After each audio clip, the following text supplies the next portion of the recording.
Madam की बातें सुनने के बाद मैं सिर्फ इतना ही कहना चाहूंगा। एक शेर है उर्दू में, वक्त खुश खुश काटने का मशवरा देते हुए, वक्त खुश खुश काटने का मशवरा देते हुए रो पड़ा वो आज मुझको हौसला देते हुए। मैडम ने जिस तरह से यहाँ के हालात के बारे में अपनी प्रस्तुति पेश की है, मैं बहैसियत एक कृष्णा नगर के नागरिक के आपका और आपकी पूरी टीम को मैं खुशामदीद कहना चाहूँगा और आपका शुक्रिया अदा करना चाहूँगा। बहुत बहुत धन्यवाद। आपने यकीनन बड़े अच्छे तरीके से सारे लोगों को समेट कर हम लोगों को यकजा करके हमें अपना कीमती वक्त फराहम किया। तो मैं आपका और आपके द्वारा जो यूनिसेफ के जरिए से ये प्रोग्राम हो रहा है उसका और अपने कृष्णा नगर नगर पालिका का सबको मैं मुबारकबाद पेश करना चाहता हूँ कि ये कम वक्त में बहुत बड़ा प्रोग्राम आपने किया है। दिल की अथाह गहराइयों से मैं आपको मुबारकबाद पेश करता हूँ। इसके अलावा हमारे एक बहुत ही अच्छे अजीज मुस्लिम कम्युनिटी के एक ऐसे फर्द जिन पर हम फख्र कर सकते हैं, हमारे नेपालगंज के गाजी मोहम्मद मसूद साहब भी यहाँ विराजमान हैं। इनके साथ फुर्सत में मैं अभी थोड़ी देर के लिए बैठा था और बैठने के बाद बहुत कुछ बातें आई हैं जिन्हें मैं चाहता हूं कि हमारे सर भी यहाँ विराजमान हैं, उनके सामने पेश कर दूं, क्योंकि मैं देखता हूं कि आपकी एक्टिविटीज भी हर प्रोग्राम्स में होती रहती हैं। तो मैं चाहता हूं कि आपकी वो सारी चीजें बता दूं। तो मैं आपके लिए सिर्फ इतना कहना चाहूंगा, हमारे गाजी मोहम्मद सर के लिए, मोहम्मद मसूद सर के लिए मैं ये शेर नजर करना चाहूंगा कि दुआ करो सलामत रहे मेरी हिम्मत, दुआ करो सलामत रहे मेरी हिम्मत, एक चिराग हजार आंधियों पे भारी है। तो आप हमारे समुदाय के बाई से फख्र व्यक्ति हैं। आप इस ओहदे पर विराजमान हैं, एक यूनिसेफ में ऑफिसर की हैसियत से अपनी खिदमत पेश कर रहे हैं और आपकी पूरी टीम को, बिलखुसूस जो 24 लोगों की एक टीम ने कृष्णा नगर में सर्वे किया है। आप लोगों ने कृष्णा नगर में 24 लोगों ने एक सर्वे किया है। 12 आपकी तरफ से लोग थे और 12 नगर पालिका की तरफ से थे। इसमें सर कुछ चौंका देने वाली रिपोर्ट्स भी आई हैं। वो चौंका देने वाली रिपोर्ट्स ये हैं कि आज भी हमारे यहाँ 347 बच्चियां, सिर्फ बच्चियां, जबकि मेरे ख्याल से लड़कों की संख्या इससे कहीं ज्यादा होगी। 347 लड़कियां ऐसी हैं जो स्कूल नहीं जाती हैं, सिर्फ कृष्णा नगर के अंदर। ये एक बहुत बड़ा चैलेंज है हम सब के लिए कि 347 बच्चियां स्कूल से वंचित हैं। और पुरुष का तो यह हाल है कि हमारी सोच ही यही हो गई है कि हम जब पैदा हुए हैं कि हम जल्दी से थोड़ा सा बड़े हो जाए, उम्र बढ़ाकर वार्ड अध्यक्ष को, वार्ड सचिव को मिलाकर नागरिकता बनाकर, पासपोर्ट बनाकर बाहर चले जाएं। और आज हालत यह हो चुकी है,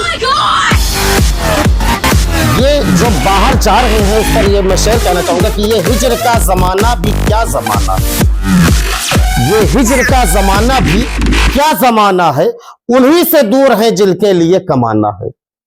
आज हमारे यहाँ पूर्व सभामुख का देहांत होता है, उनकी लाश 4 दिन के बाद दफन होती है, वजह कि लड़का अमेरिका में है।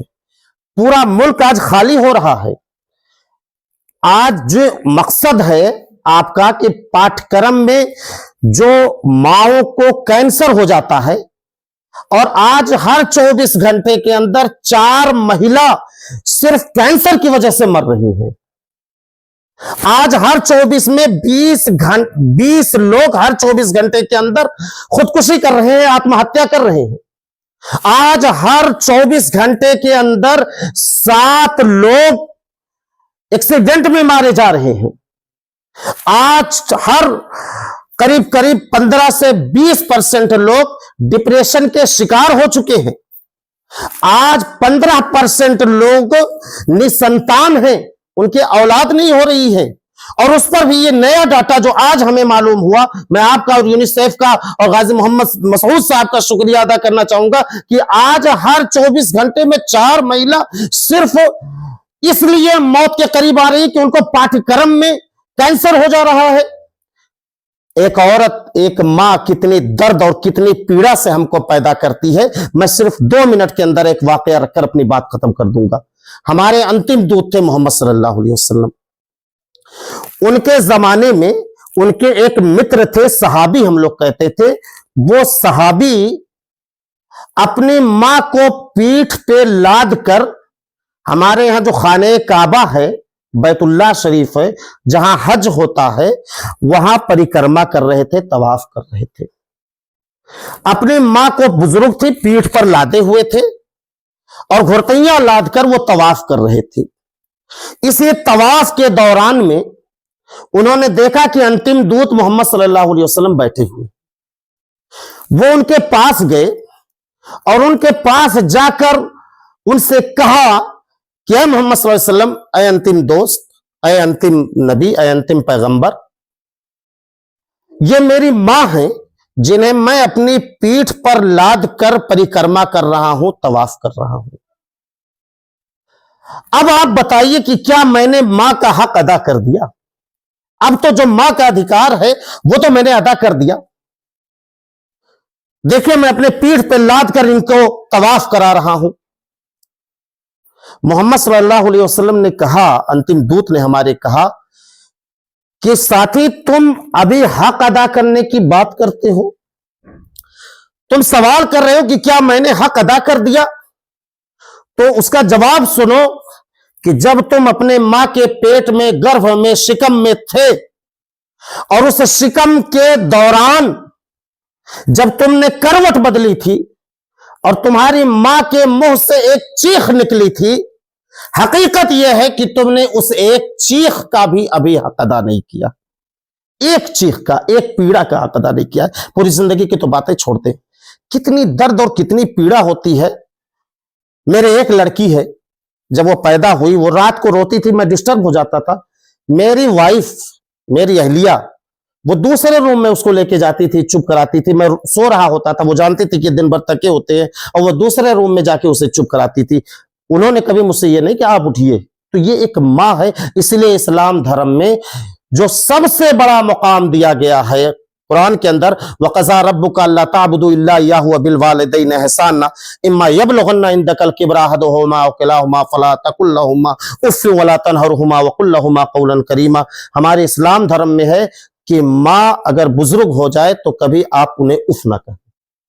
माँ या बाप जब बुजुर्ग हो जाए तो आप उन्हें उफ ना कहें। कितनी पीड़ा और कितनी समस्या झेलने के बाद वो हमको पैदा करती हैं, और जब हम बड़े होते हैं तो उन्हें छोड़कर चले जाते हैं। मैडम ने बिल्कुल सही बात किया। आज अगर सही सर्वे हो जाए तो नेपाल के अंदर 1 करोड़ लोग भी मौजूद नहीं है। 1/3 आबादी हमारी सिर्फ नेपाल में है, बाकी सब विदेशों में है। तो और भी कुछ इस तरह से सर के जरिया से हमें जो है जानकारियां मिली। एक बहुत अच्छी चीज हमें जानकारी सर के जरिया से ये मिली, 2817 लोगों पर आप लोगों ने सर्वे किया है। 2817 लोगों पर, 2817 लोगों में 2621 लोगों ने कहा है कि हमें अपने धर्म गुरु पर, मौलाना पर, पंडित पर विश्वास है। यह एक बहुत बड़ी बात है।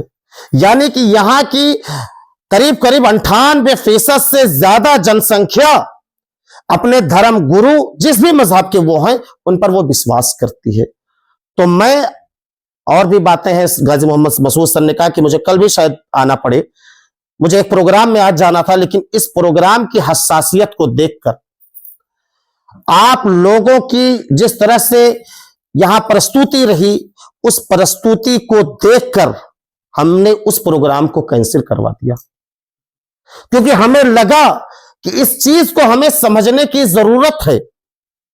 हमें इस चीज को अवाम के सामने पेश करने की जरूरत है, वहां तक ले जाने की जरूरत है। यह बहुत हसास मामला है, और मैं तमाम लोगों का शुक्रिया अदा करता हूं कि आप लोगों ने अपना अमूल्य समय दिया, और हम आपको, यूनिसेफ को ये प्रतिबद्धता जनाते हैं सबकी तरफ से हम प्रतिबद्धता जनाते हैं और आपको विश्वास और एतमाद दिलाना चाहेंगे।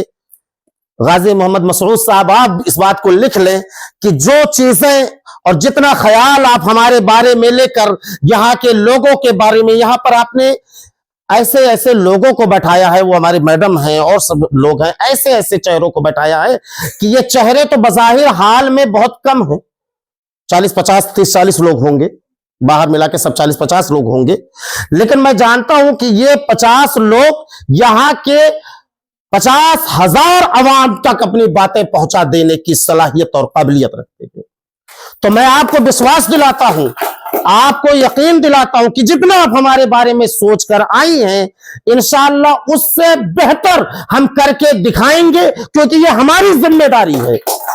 मैं आपका तो इसलिए शुक्रिया अदा करता हूं सबकी तरफ से कि आपने एक चीज जो हमारे जहनों से ओझल थी, जिसे हम भूले हुए थे, जिसकी तरफ हमारी तवज्जो नहीं थी, आपने हमें तवज्जो दिलाई। हम आपका दिल की गहराइयों से शुक्रिया अदा करते हैं। मैं आपका यहां की आवाम की तरफ से शुक्रिया अदा करता हूं।